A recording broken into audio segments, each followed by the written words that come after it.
こんにちは、MJWS です。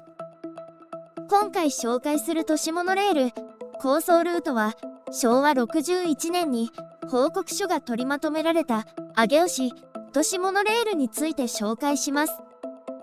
上尾市都市モノレールの概要について説明するためには、埼玉県、特に当時の大宮市、浦和市、そして伊奈町との関わりを無視することができません。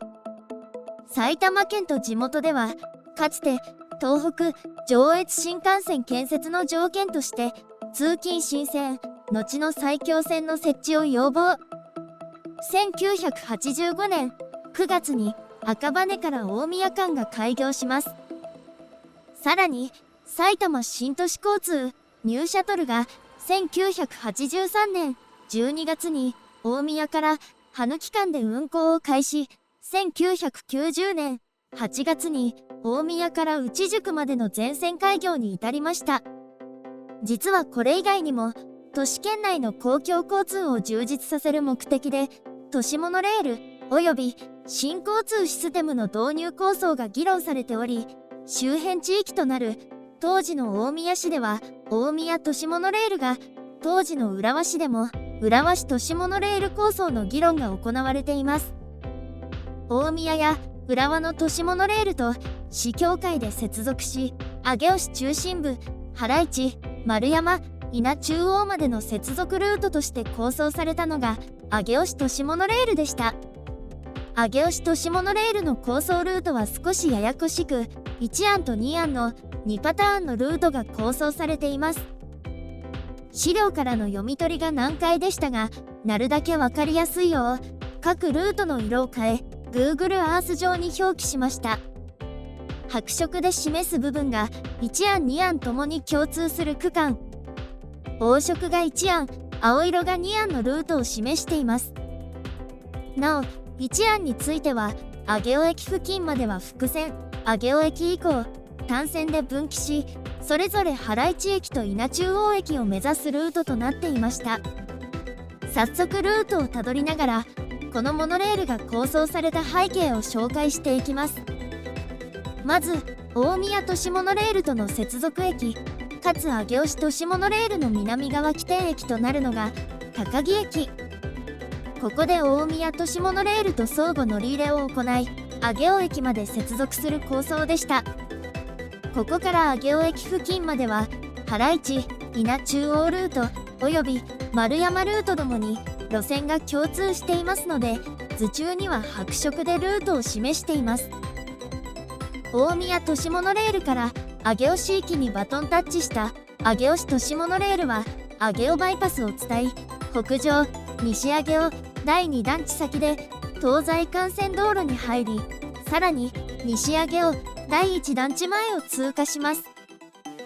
ここから先、構想上の都市計画道路を伝い、上尾駅付近へ到達するのですが、ここからが上尾市都市モノレールの線形を複雑にしているポイントになります。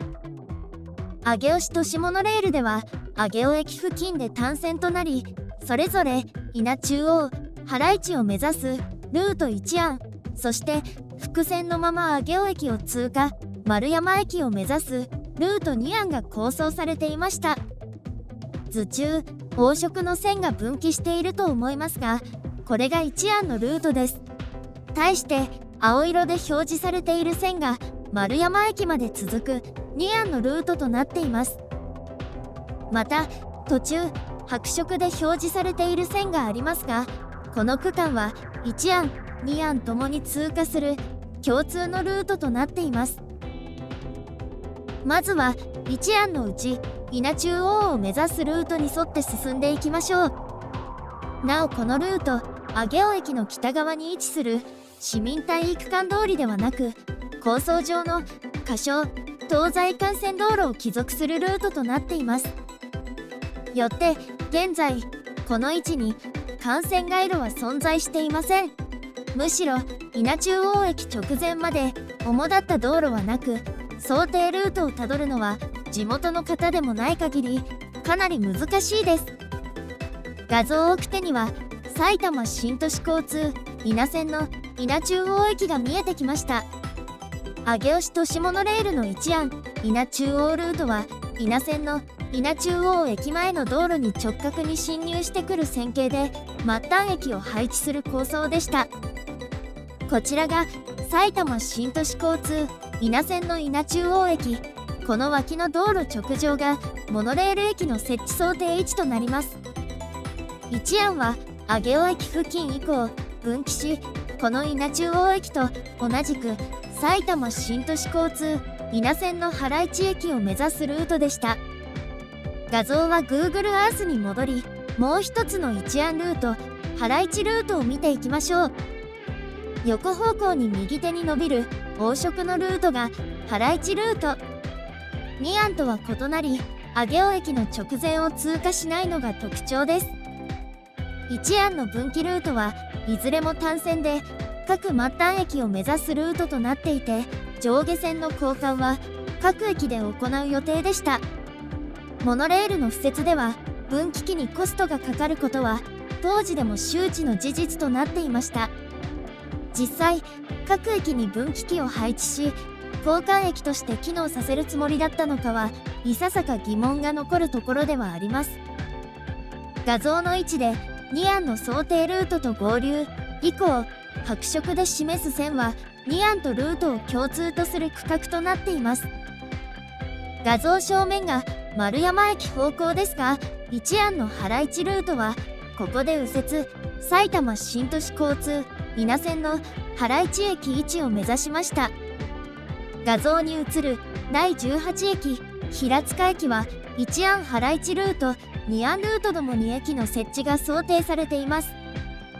画像中は分岐駅のように表記されていますが、実際は1案または2案いずれかの駅として配置される構想でした。さてこちらが1案原市ルートの末端駅4で字のごとく原市駅の設置想定位置です。画像の伊那線原市駅に寄り添う形で道路直上に駅舎を配置するイメージでした。さてここまでが上尾市都市モノレールの1案のルート。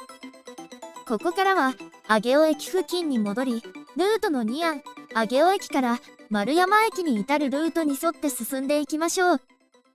現在上尾中央病院が立っている位置で2案のルートは右折上尾駅を通過するルートでした。こちらがモノレールルートの右折位置上尾中央病院の裏手になります。画像中の道路を上空を通過し奥手に進むと上尾駅前広場となります。モノレールの上尾駅は上尾駅前広場に高崎線と並行する形で進入する線形となっています。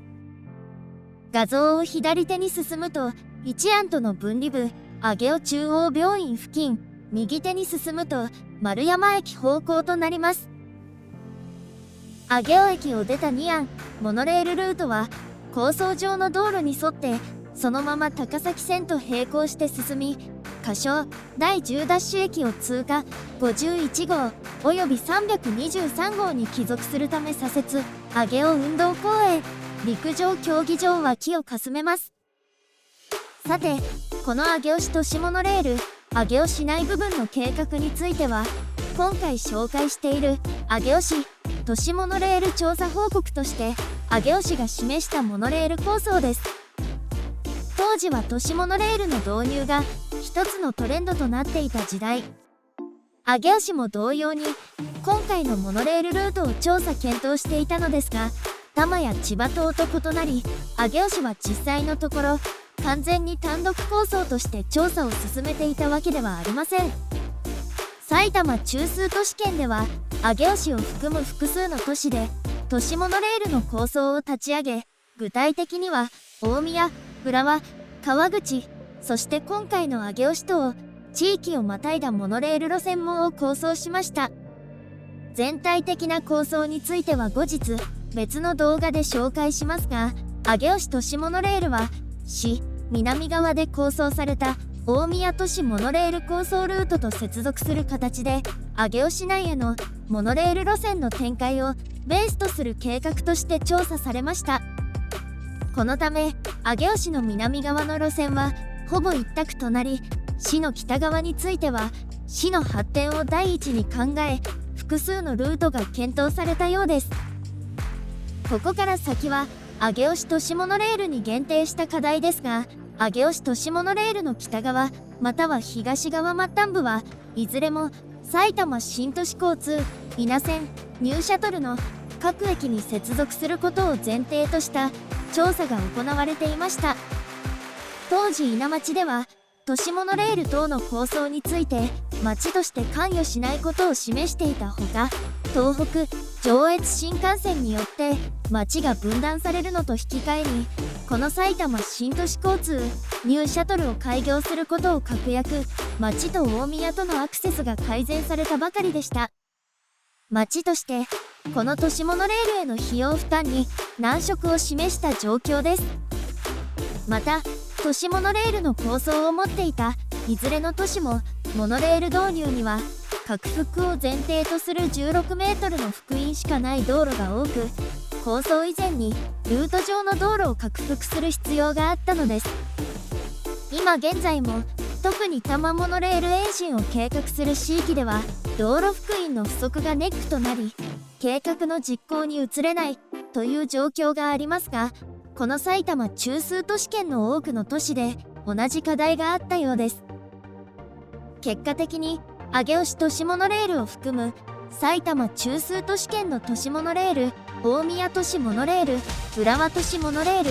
川口都市モノレール、いずれも開業することはありませんでした。多摩モノレールの全体構想に匹敵するこの埼玉中枢都市圏の都市モノレール構想について引き続き調査を行っていきます。なお次回は第2弾として川口都市モノレールの概要とそのルートについて紹介を予定しております。順次浦和、大宮各都市のモノレール構想についても紹介していきます。よろしければ引き続きお付き合いください。それではさようなら。